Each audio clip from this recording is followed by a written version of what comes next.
여러분, 믿는 사람과 믿지 않는 사람, 믿음이 있는 사람과 믿음이 없는 사람을 구별하는 방법은 그 사람이 사용하는 용어와 단어를 들어보면 이 사람이 믿는 사람이구나, 이 사람이 믿지 않는 사람이구나, 이 사람이 믿음이 있는 사람이구나, 이 사람이 믿음이 없는 사람이구나 늘 판가름할 수 있습니다. 왜냐하면 믿는 사람과 믿지 않는 사람, 믿음이 있는 사람과 믿음이 없는 사람이 사용하는 용어와 단어가 다르기 때문입니다. 아시는 것처럼 믿지 않는 사람, 믿음이 없는 사람들은 오늘은 무슨 날이라 그래요? 일요일이라 그러잖아요. 근데 믿는 사람이나 믿음이 있는 사람들은 세상 사람들이 일요일이라고 부르든지 말든지 간에 우리는 주일이다 라고 이야기를 하잖아요. 믿지 않는 사람, 믿음이 없는 사람들이 완전이라는 단어, 그리고 희망이라는 단어를 많이 사용하는가 하면, 믿는 사람, 믿음이 있는 사람들은 사람이 완전한 게 어딨어. 우리는 완전할 수는 없고 온전해질 수는 있지, 주님의 은혜로. 완전이라는 단어보다는 온전이라는 단어를 더 많이 사용하고, 제가 예전에 소망 이야기에서도 설교했습니다만, 세상 사람들은 희망을 이야기하지만 내가 품는 희망이 아닌 믿음의 사람들은 하나님께서 주시는 소망을 품고 살아야지. 이 쓰는 용어와 단어가 너무나 다르죠. 여러분, 믿지 않는 사람, 믿음이 없는 사람들은 편리한 삶, 편안한 삶을 꿈꾸죠. 그러나 믿는 사람, 믿음이 있는 사람들은 평안한 삶, 평온한 인생. 목회자들도 조금 나눠지죠. 교회 안에 직분자들도 마찬가지예요. 어떤 사람들은 자기가 가지고 있는 타이틀, 집사라는 타이틀, 권사라는 타이틀, 장로라는 타이틀, 목사라는 것들을 그냥 직급이라고 생각하는 사람이 있어요. 근데 믿음의 사람들은 이게 직급이 아니죠. 이건 직분이죠. 여러분, 목회자를 판가름할 때도 그 목회자가 사용하는 단어와 용어를 보면 이 사람이 바른 사람인지 아닌지를 분명히 알 수 있어요. 여러분, 목사가 직업입니까? 사명입니까? 나는 목사가 직업이 아니야. 나는 나는 사명이지. 여러분, 내가 교회에서 받는 게 월급이에요? 사례예요? 사례죠. 그러니까 그 사람이 쓰는 용어와 단어를 보면 이 사람이 믿음의 기본과 방향이, 하나님과 교회에 대한 생각이 어떠한지를 유추할 수 있다라는 거죠. 여러분, 이렇게 믿는 사람과 믿지 않는 사람, 믿음이 있는 사람과 믿음이 없는 사람을 구별하는 용어와 단어 중에 가장 대표적인, 믿는 사람들만, 믿음이 있는 사람들만 가장 많이 사용하는 단어가 뭔지 아세요? 은혜라는 말이, 은혜. 은혜. 목사님 은혜 받았어요. 목사님 은혜가 없어요. 은혜가 떨어졌어요. 은혜가 돼요. 은혜가 넘쳐요. 여러분, 믿지 않는 사람들은 은혜라는 단어를 쓰질 않아요. 그냥 은혜를 알아라, 요 정도만 쓰지, 은혜 언제 그 사람들이 은혜 받는다고? 은혜가 넘쳐요. 은혜 받았어요. 은혜가 됩니다. 은혜가 없어요. 은혜가 떨어졌어요. 이런 얘기들을 사용하지 않는다는 거죠.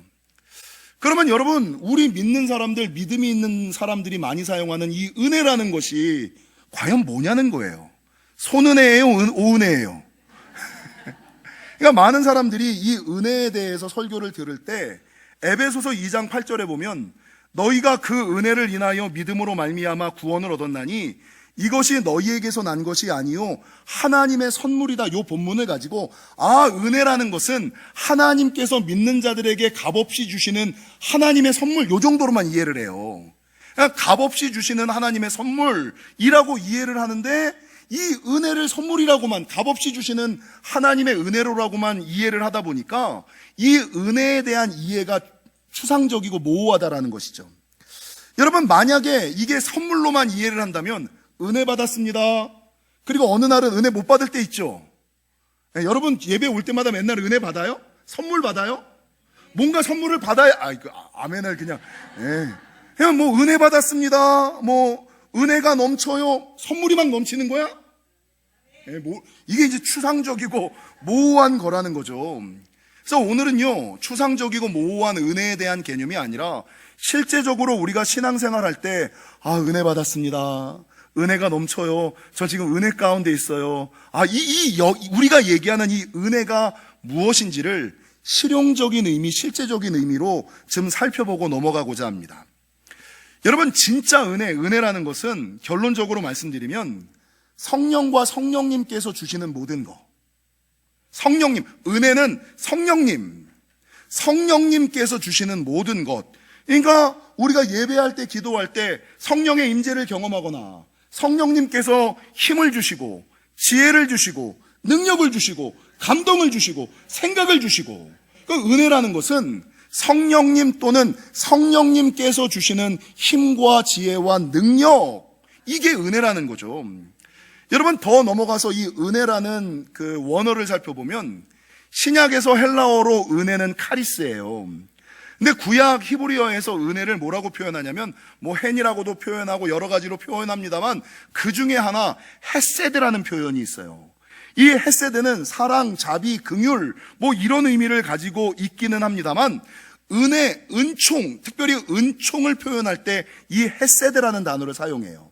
근데 이 헤세드에는 어떤 의미가 있냐면 사랑하다, 꾸짖다, 겨루다, 힘, 이런 의미가 있거든요.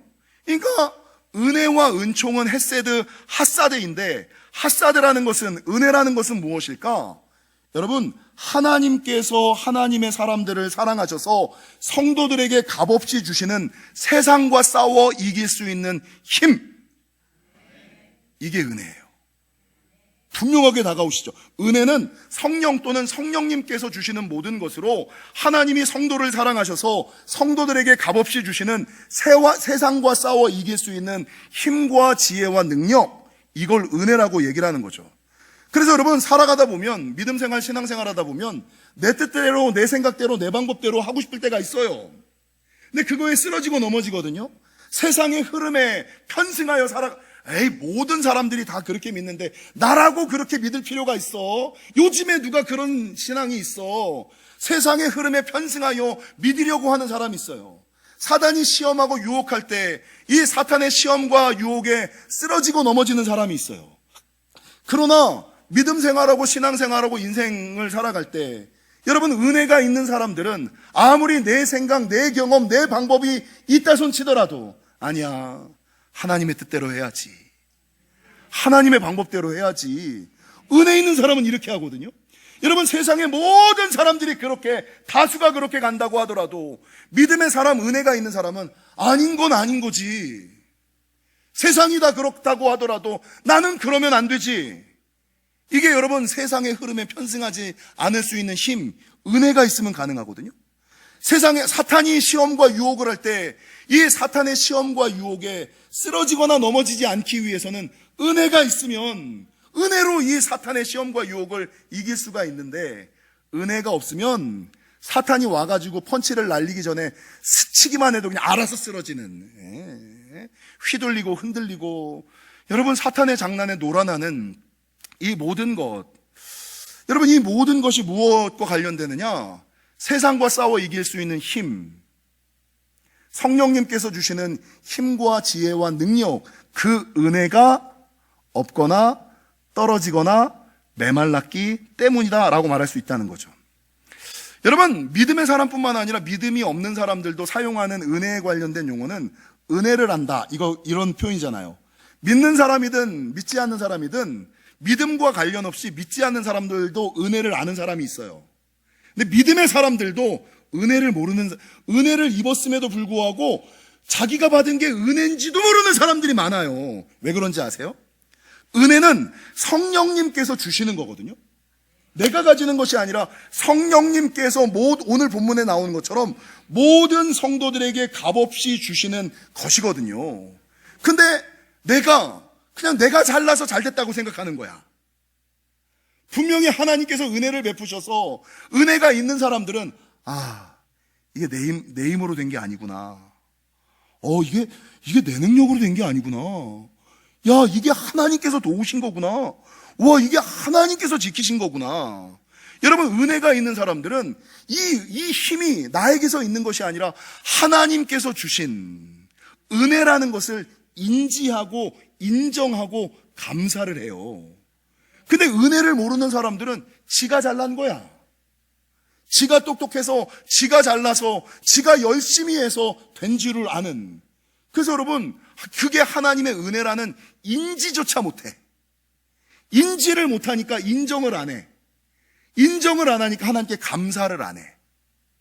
여러분, 인지하지 못하고 인정하지 못하고 감사를 하지 않으니까 더 이상 하나님의 은혜와 축복이 얘는 줘봤자 소용없는, 얘는 줘도 모르는 애, 베풀어도 모르는 애, 내가 줘도 지가 잘나서 받았다고 생각하는 애라고 생각하고 더 이상 하늘의 은혜와 은총이, 우리가 기도했던 것처럼 하늘의 신령한 은혜와 땅의 기름진 복이 하나님으로부터 공급되지 않는 거예요.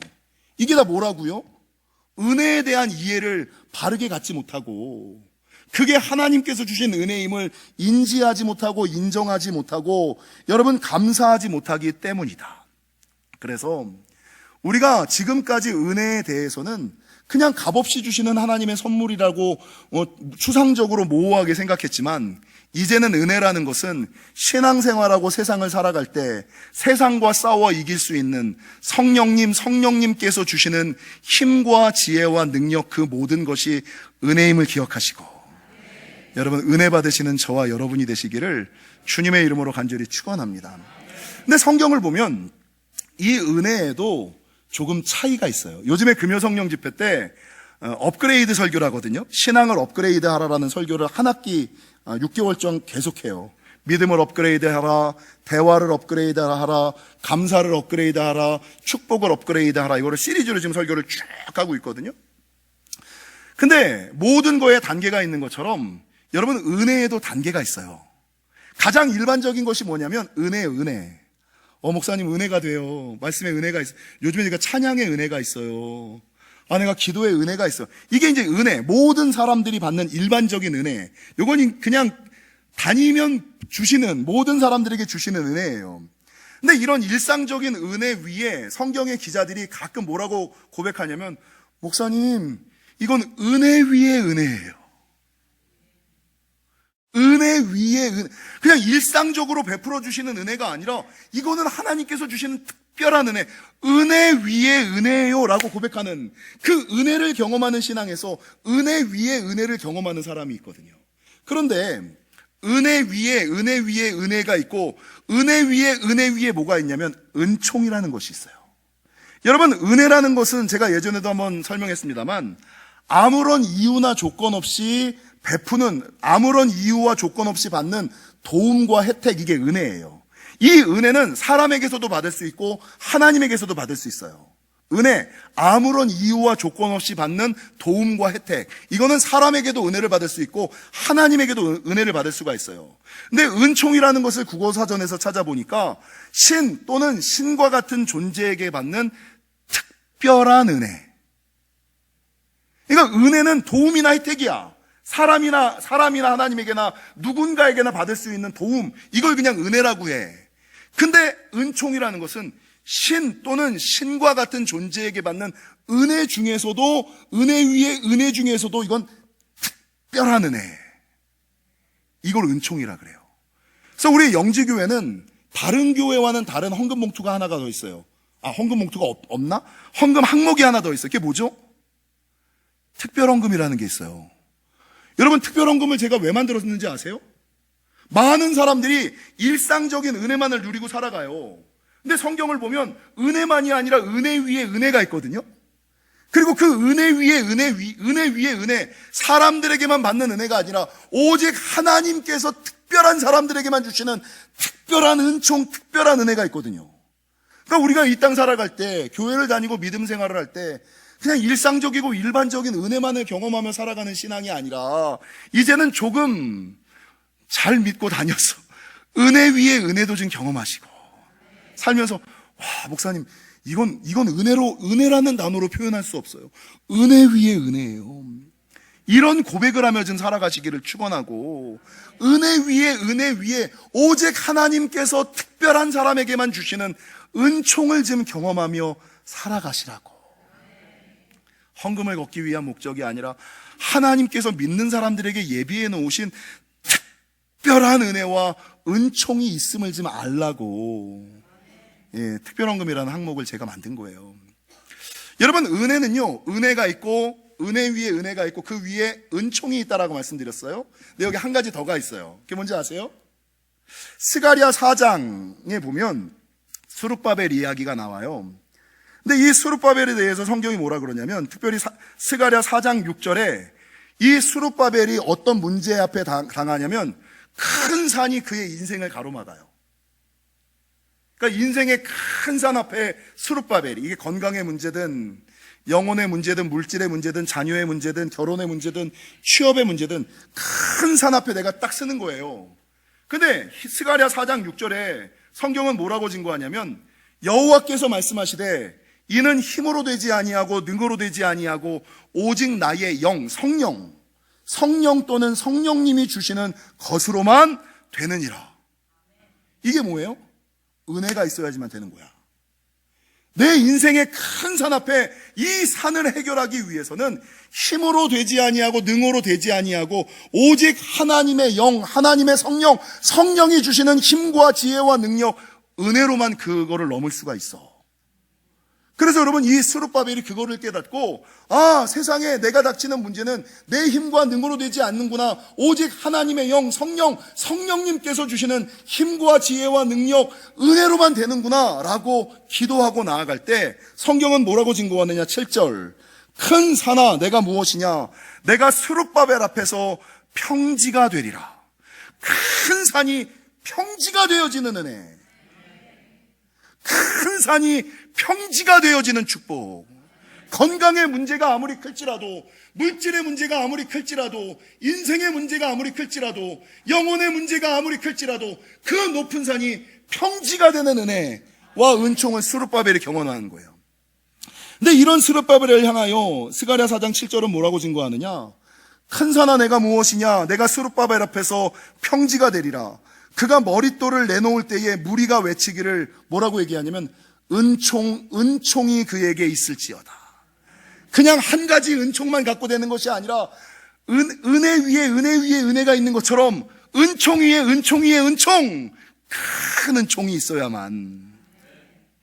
내 인생 앞에 큰 산과 같은 문제가 있고 이 큰 산과 같은 문제가 평지가 되기를 원한다면 은혜 있는 신앙을 지나 은혜 위에 은혜 있는 신앙을 넘어 은총을 조금 더 올라가셔서 은총과 은총, 큰 은총을 받으셔야만 큰 산이 평지가 되는 은혜와 축복을 경험할 수 있다라고 성경은 증거하고 있는 거예요. 여러분, 성경에는요, 은총의 은총, 큰 은총을 경험한 사람이 모세, 사무엘, 다니엘, 스룹바벨, 그리고 사람에게 은총을 경험한 유일한 여자 에스더가 딱 5명이 나와요. 여러분, 이 사람들이 은혜가 아니라 은혜 위에 은혜가 아니라 은총이 아니라 큰 은총을 경험하니까 어떤 역사가 이루어졌냐면, 여러분, 모세는 살인자였음에도 불구하고 죄가 용서함을 받았을 뿐만 아니라 이스라엘 백성을 애굽에서 구원하는 민족의 지도자가 되었잖아요. 그 일을 감당할 수 있는 힘이 어디서 왔어요? 하나님이 베푸시는 은혜. 하나님께서 은혜 위에 있는 큰 은총을 모세에게 주었더니 모세가 민족을 구원하는 지도자로 쓰임받을 수 있었던 거예요. 여러분, 사무엘은 한 사람이 한 가지도 감당하기 어려운 사사와 제사장과 선지자의 3중직을 감당했잖아요. 어떤 사람들은 한 가지 일만 맡겨도 목사님 힘들어요 그러는데, 어떤 사람들은 서너 가지 일을 감당해도 목사님 괜찮아요, 문제 없어요, 아유 당연히 해야 되는 일인데요, 이렇게 얘기를 하거든요. 여러분, 사무엘이 선지자와 제사장과 사사의 3중직을 감당할 수 있었던 비결, 그 많은 일을 감당할 수 있었던 비결은 그가 은혜를 받은 신앙이 아니라, 은혜 위에 은혜를 가진 신앙이 아니라 은총과 그 은총을 뛰어넘는 큰 은총을 하나님께 받았기 때문이에요. 말씀을 준비하다가 제가 좋아하는 아시시의 성 프란시스의 예화를 제가 잠깐 봤어요. 여러분, 아시시의 성 프란시스는 인류 역사, 기독교 역사 가운데 하나님을 가장 많이 닮은 성자라는 칭호를 받았고 정말 많은 일을 감당했어요. 그러니까 어떤 사람이 와서 목사님, 어떻게 하면 한 사람이 어떻게 그렇게 많은 하나님을, 그렇게 위대한 하나님의 일을 감당할 수 있죠? 이렇게 얘기를 했어요. 근데 이 아시시의 성 프란시스가 뭐라고 대답하냐면, 누구나 할 수 있는 일입니다. 제가 특별해서 잘난 것, 제가 특별해서 제가 대단해서 그런 일을 하는 것도 아니라 누구나 아무나 다 할 수 있는 일입니다. 이렇게 대답을 하는 거예요. 근데 그 옆에서 아시시의 성 프란시스를 조금 시기하던 사람이 이 거짓 겸손, 아니 적당히 겸손하고 적당히 겸양을 해야지. 어떻게 모든 사람이 당신 같은 일을 할 수 있어? 당신같이 특별한 사람들만이 특별한 일, 위대한 일을 감당할 수 있지. 어떻게 아무나 다 당신 같은 일을, 성자와 같은 일을 감당할 수 있어? 라고 이제 따졌어요, 아시시의 성 프란시스에게. 이 아시시의 성 프란시스가 뭐라고 대답했는지 아세요? 아니에요. 저는 진짜 아무것도 아니에요. 만약에 내가 아니라 그 누구라도 내가 받은 은혜만큼을 그 사람이 받았다면 그 사람은 나보다 더 큰 일, 더 많은 일을 했었을 거예요. 무슨 말인지 아세요? 내가 받은 은혜만큼을 그 사람이 받았다면 그 사람은 그 사람이 누구인지 간에 나보다 훨씬 큰, 나보다 훨씬 많은 하나님의 일을 감당했을 거예요. 이렇게 고백을 하는 거예요. 여러분, 큰 일을 감당할 수 있는 힘, 많은 직분을 감당할 수 있는 힘, 그게 다 뭐가 있으면 된다고요? 은혜가 있으면 돼요. 근데 은혜가 없으면. 여러분, 다니엘도 보세요. 다니엘은 아시는 것처럼 바벨론의 포로로 잡혀가서 사자굴에 던져졌는데도 살아났어. 더 넘어가서 이 다니엘은 자기의 문제를 위하여 기도할 뿐만 아니라 나라와 민족을 위하여 기도하는데 하나님이 응답하셨어. 성경에 보면 이 다니엘은 기도의 무릎을 꿇는 그 순간, 입술을 열어서 주여라고 외치는 그 순간에 하나님께서 일어나셔서 응답하셨어요. 기도가 시작되자마자 하나님께서 응답하시고 역사하시고 축복하셨던 사람이에요. 다니엘이 여러분, 그 포로로 잡혀있는 나라에서 두 나라 세 왕을 섬기면서도 불구하고 여전히 승승장구할 뿐만 아니라 사자굴에 던져져서도 살아날 수 있고, 여러분, 큰 기도의 제목을 가지고 기도하면 응답받을 뿐만 아니라 기도가 끝나기 전에, 아니 기도의 입술이 열리자마자 응답받을 수 있는 비결을 다니엘 9장, 다니엘 10장은 이 다니엘이 하나님께 은혜 받은 신앙이 아니라, 은혜 위에 은혜 받은 신앙이 아니라, 은총 받은 신앙이 아니라 큰 은총을 받은 다니엘아, 이렇게 얘기해요. 큰 은총을 받으니까 여러분 그런 일을 감당할 수 있게 되었고, 여러분 스룹바벨도 큰 산이 평지가 되는 놀라운 역사를 경험할 수 있었던 비결도 은혜 받은 신앙이 아니라 은총, 그 은총 위에 은총, 큰 은총을 받으니까 그것들이 감당되었다라고 성경은 증거하고 있는 거죠. 여러분, 이번 달이 가정의 달이었어요. 이 가정의 달, 박희철 교수의 말이라든지 제 설교를 듣는 성도들 중에 제가 설교를 하면서도 우리 성도님들 되게 부대끼겠다, 설교가 되게 부딪히겠다, 아프겠다라는 생각을 가지고도 어쩔 수 없이 제가 그런 설교를 해요.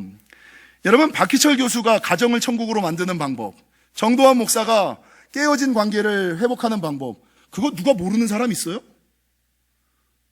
다 알잖아요. 문제는 뭐예요? 목사님, 그걸 누가 몰라요? 아는데 안 돼요. 이게 문제잖아요. 모르는 사람 어디 있어? 이 정도 살았는데, 교회를 그렇게 다녔는데 가정을 천국으로 만드는 방법을 모르는 사람이 어디 있어? 아는데 안 되는 거잖아요. 아는데 안 되는. 아니에요, 나만 그래요? 너무 조용들 하시지? 아는데 안 되는 거잖아요.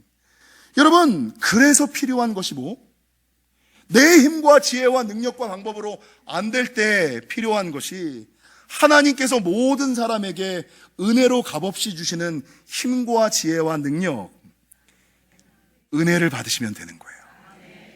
은혜가 있으면 돼요. 내 힘과 노력, 능력과 방법으로 가능하지 않을 때 필요한 것이 성령님과 성령님께서 주시는 힘과 지혜와 능력, 은혜를 받으면, 은혜가 있으면 이게 되지만 은혜가 없으면 작은 시험과 유혹에도 그냥 사단이 스치기만 해도 그냥 알아서 자빠지는 신앙과 믿음으로 전락되고 만다라는 것이죠. 제가 목회를 하면서 18번처럼 부르는 찬양이 몇 가지가 있어요. 제가 제일 많이 부르는 찬양은 우리 딸내미가 십자가 십자가 그 위에 나 죽었네, 이 찬양을 제가 제일 좋아해요. 그 사랑 내 안에 강같이 흐르네, 이 찬양을 제일 좋아하고, 그 다음에 좋아하는 찬양이 은혜 아니면이라는 찬양이 있어요. 이 은혜 아니면이라는 찬양의 가사는 이래요. 어둠 속 헤매이던 내 영혼 갈 길 몰라 방황할 때에 주의 십자가 영광의 그 빛이 나를 향해 비추어 주셨네. 주홍빛보다도 붉은 외죄 그리스도의 피로 씻기요. 완전한 사랑 주님의 은혜로 새 생명 주께 얻었네. 이 찬양의 다음 가사가 뭐라고 나오냐면 이렇게 나옵니다. 은혜 아니면 나서지 못하네. 너무 높게 잡았죠. 십자가의 그 사랑 능력 아니면 나서지 못하네. 은혜 아니면 나서지 못하네. 놀라운 사랑 그 은혜 아니면 나서지 못하네. 네. 여러분, 살다 보면, 믿다 보면, 다니다 보면 얼마나 많은 시험과 유혹과 장난질이 있어요. 그게 내 힘으로 해결이 되던가요? 내 지혜로 해결이 되던가요? 내 능력으로 해결이 되던가요? 나는 내가 잘나서 해결했다고 생각하지만 그건 영적으로 둔감하고 무지하고 교만하기 때문에 그렇게 생각하는 거지. 여러분, 영안이 열린 사람들은 그게 내가 잘나서 그런 게 아니라 이게 하나님의 은혜였구나. 하나님이 지키셨구나. 하나님이 돌보셨구나. 하나님의 은혜 베푸셨구나를 여러분 알 수 있는 거예요. 그래서 우리가 많이 부르는 찬양의 또 다른 찬양, 은혜로만 들어가네, 은혜로만 선다네, 우리의 노력이 아닌 어린 양의 보혈로, 오직 하나님의 은혜만 세상의 시험과 유혹, 장난, 사탄의 괴계를 이길 수 있음을 기억하시고, 사랑하는 성도 여러분, 살다 보면, 믿다 보면, 다니다 보면 내 뜻대로, 내 생각대로, 내 방법대로 하고 싶을 때가 있어요. 그게 맞는 것처럼. 근데 은혜가 있는 사람들은 그렇게 하지 않아요. 하나님의 뜻이 뭐지? 하나님의 생각은 뭐지? 하나님이 원하시는 건 뭐지? 하나님의 방법은 뭐지? 이를 묻지요. 여러분, 세상의 흐름이 다 그렇게 간다고 하더라도 은혜 있는 사람들은 세상의 흐름에 편승하지 않아요. 하나님이 기뻐하시는 게 뭐지? 말씀에는 뭐라 그랬지? 모든 사람이 예스 하더라도 하나님 편에 서서 끝까지 노하는 사람. 여러분, 은혜가 있으면 이게 가능해요. 세상과 사단이 아무리 시험하고 유혹해도 은혜가 있으면 세상과 사탄의 시험과 유혹을 능히 이길 수가 있어요. 근데 은혜가 없으면 사탄이 옆으로 지나가기만 해도 알아서 쓰러지고 넘어지는 거예요. 사랑하는 성도 여러분, 세상의 시험과 사탄의 유혹은 내 힘과 능력과 지혜와 방법으로 이길 수 없음을 기억하시고, 오직 은혜가 있어야만, 은혜가 넘쳐야만, 은혜로만 들어가고 은혜로만 설 수 있음을 기억하시고, 혹시나 행여나 내 은혜가 마르지는 않았나, 떨어지지는 않았나, 없어지지는 않았나를 뒤돌아보시고 기도하실 때 하나님 일평생 은혜 안에서, 아니 은혜를 넘어서 은총 가운데, 은총을 지나 큰 은총을 누리며 큰 산이 평지가 되는 인생을 살아가게 해달라고 기도하시는 저와 여러분이 되시기를 주님의 이름으로 간절히 축원합니다.